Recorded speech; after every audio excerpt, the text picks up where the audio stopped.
Кече 9 мартта 2023 жылдын 9 апрелине дайындалган Нарын, Баткен, Ош, Талас жана Чүй облустарындагы 14 айылдык кеңешинин депутаттарын шайлоого катышуу үчүн талапкерлерди көрсөтүү аяктады. 14 айылдык кеңешке бардыгы 254 депутат шайланат. Анын ичинде 97 мандат аялдар үчүн резервке калтырылды. Көрсөтүлгөн талапкерлердин жалпы саны 493 адам. Анын ичинде 174 аял талапкер көрсөтүлдү. Документтер кабыл алына баштаган күндөн тартып 10 календарлык күн ичинде 2023 жылдын 20 мартына чейин аймактык шайлоо комиссиялары талапкерлердин жергиликтүү кеңештердин депутаттарын шайлоо жөнүндө мыйзамдардын талаптарына ылайыктуулугун текшерүүнөн өткөрөт. Өлкөдөгү санариптештирүү саясатынын алкагында талапкерлерди каттоо үчүн электрондук талапкер программасы киргизилген.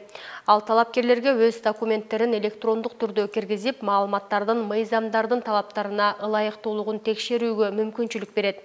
Айылдык кеңештердин депутаттыгына талапкерлерди каттоо 2023 жылдын 20 мартына чейин жүргүзүлөт, андан кийин үгүт жүргүзүү башталат. Айылдык кеңештерге шайлоодо шайлоо алдындагы үгүттү жүргүзүү 2023 жылдын 20 мартында башталып, 2023 жылдын 8 апрелинде саат 8:00 аяктайт. Баткен районунун Самаркандагы Аксай айыл кеңештеринин депутаттарын шайлоо дайындалган 9 апрелге. Кече 9 март күнү баягы талапкерлердин өздөрүн көрсөтүүсүн, документтер тапшыруусунун акыркы күнү болду. Биз түнү саат 12 чейин күтүп отурдук.